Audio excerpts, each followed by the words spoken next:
Warangal city update. మడికొండలో ఉన్న డబ్బియార్డ్ గురించి మనం దాని నుంచి నిరాహార దీక్ష చేస్తున్నారు. ఎన్ని రోజులు చేస్తారన్న? ఈ నిరాహార దీక్ష ఎన్ని రోజులు అనే కంటే మా ఉద్యమం రోజుకో రూపకంగా ఈ రోజు నిరాహార దీక్ష, ఈ 2-3 రోజులు నిరాహార దీక్ష కొనసాగిస్తాం. ఆ తర్వాత అధికారుల మెడలు వంచడానికి ఏ పన్నాగాలు అన్ని పన్నాగాలు వంచడం మడికొండ నుంచి. ఎందుకంటే ఇన్ని రోజులు బట్టి ఊకున్నాం. ఈ డంపింగ్ యార్డ్ పోయే ప్రసక్తిలో మాకు కనబడతలేదు, అధికారులు చేసే క్రమంలో మాకు తెలుస్తలేదు.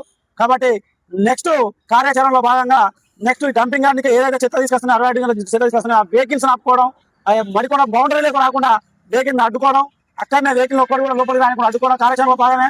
ఆ తర్వాత అధికారుల ఇళ్ల చుట్టూ, నాయకుల ఇళ్ల చుట్టూ, ఎమ్మెల్యేల మంత్రుల ఇళ్ల చుట్టూ ఈ డంపింగ్ చేతను తీసుకుపోయి తట్టలలో బుట్టలలో ఎత్తుకుపోయి వాళ్ళ ఇళ్ల మీద పోసే కార్యక్రమాన్ని, వాళ్ళ ఇళ్ల ముట్టడిచ్చే కార్యక్రమాన్ని కూడా ఇక ముందు మేము ఎంచుకున్నాం.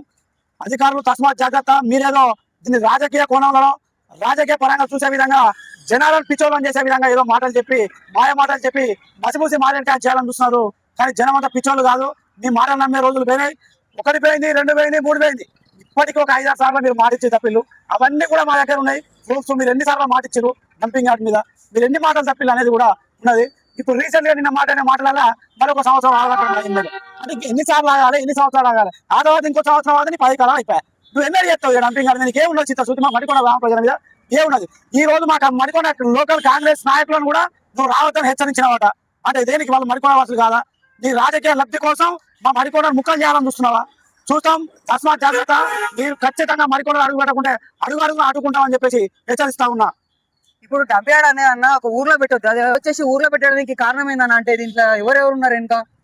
ఇది ఊర్లో పెట్టడానికి గల కారణం అంటే దీన్ని మా ఊర్లో కావాలని పెట్టింది కాదు. గత 15 సంవత్సరాల కింద 2011-12 సంవత్సరాల కింద 2011-12 సంవత్సరంలో అదంతా మా పంచరాయి భూములు. ఇక్కడ ఉన్నటువంటి ముదిరాజు, వడ్డెర, ఎస్సీ, కొంత బోయ వాల్మీకి సంబంధించినటువంటి వారికి గత అంత ముందు ఉన్నటువంటి పాలకులు పంచరాయి 2 ఎకరాలు చేసుకోవడానికి ఏం పూటకు తినడానికి లేని వాళ్ళకి ఇచ్చినటువంటి 2 ఎకరాల భూములు ఇచ్చిలు. ఆ 2 ఎకరాల భూములు వాళ్ళు వ్యవసాయం చేసుకొని బతికేది.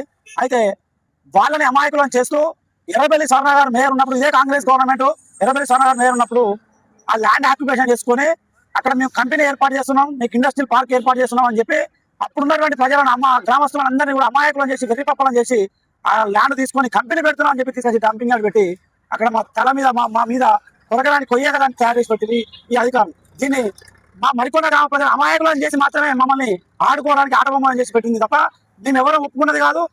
అప్పుడు ఉన్నటువంటి గ్రామ సర్పంచ్ ఎవరైతే వెంకటస్వామి గారు ఉన్నారో పాపం అతను ఒక్కడే ప్రజల అవగాహన లేక ఆ ఉన్నటువంటి సర్పంచ్ ఒక్కడు రోడ్డుకి వచ్చి ఆ వెహికల్స్ నాటుకొని ఆ ధన రోడ్డుకు అడ్డంగా పడుకున్న వెహికల్ నాపితే అప్పుడున్నటువంటి గవర్నమెంట్ అతను తీసుకుపోయి పోలీస్ స్టేషన్లో పెట్టి అతను ఇబ్బంది పెట్టి ఆయన కేసు పెట్టి ఒక 5-6 సంవత్సరాలు అతన్ని కూడా ఇబ్బంది పెట్టడం జరిగింది.